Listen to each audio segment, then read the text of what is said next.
sans les mains.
Voilà, encore salut. Alors du coup, bienvenue sur le tuto de la casse.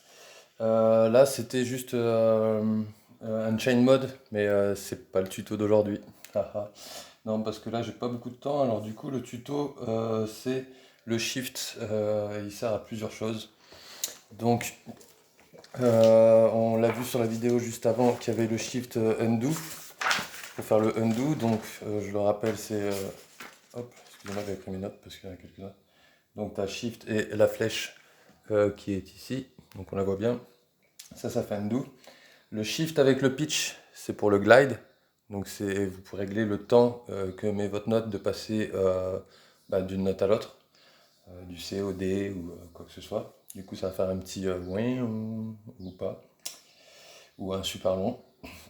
Vous avez le shift pad, ça je pense que vous avez peut-être découvert par vous-même assez rapidement, c'est les accès raccourcis qui sont assez pratiques. Là, il y a le shift, celui-ci là c'est la velocity, et ça c'est pas mal, le track velocity pour les pads. Je vous montrerai après plus tard une sorte de preset de pattern vide que je prépare, qui est très intéressante et à mettre de côté quand vous l'avez préparé.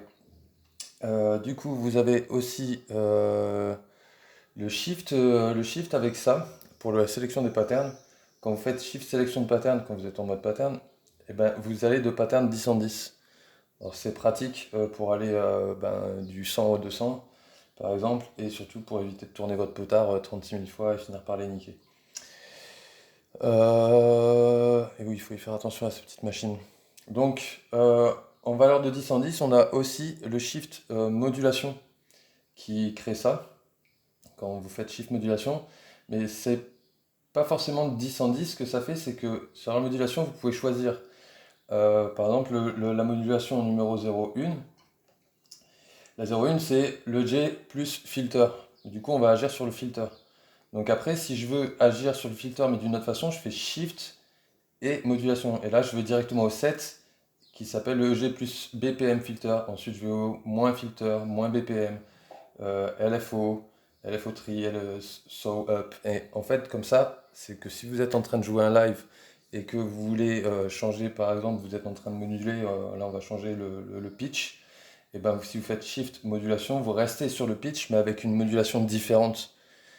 Et sachez que ces modulations différentes, toutes les modulations qu'il y a là, quand vous enregistrez votre pattern, elles sont toutes enregistrées de la 0,1 à la 50, à la 60, 70, il y en a quand même pas mal, hein, jusqu'à la 72.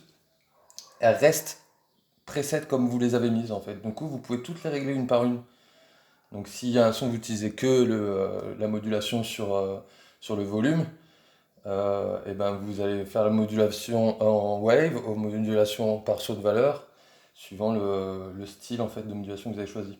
Mais vous pouvez sauter d'une une à l'autre sans que ça fasse des changements, parce que si vous faites modulation tout simplement, vous allez passer à chaque fois de la forme LFO tree à l'oscillateur, le level, le pan, le FX, le filter, et du coup ça va à chaque fois changer des sonorités qu'on veut pas en fait, parce que tu es en train de jouer avec ton pitch, et tu as envie de jouer avec ton pitch, t'as pas envie de passer par le level ou quoi que ce soit. Ou peut-être tu as envie, hein, tu fais ce que tu veux dans ta vie.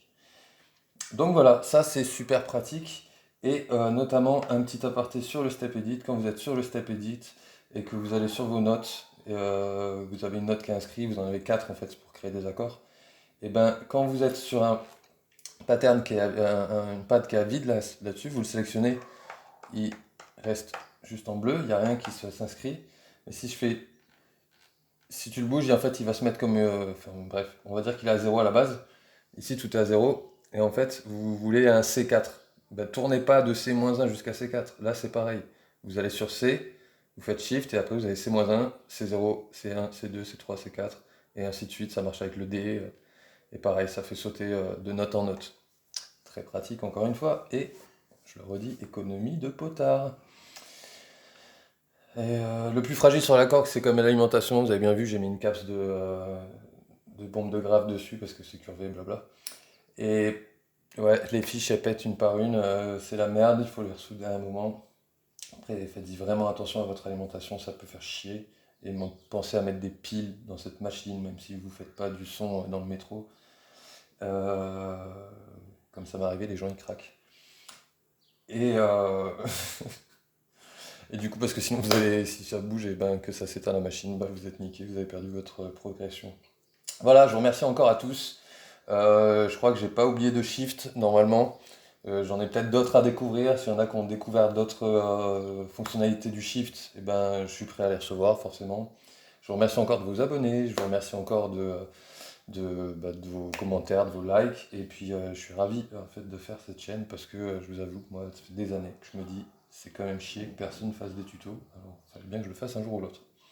Voilà, encore merci à tous. Ciao.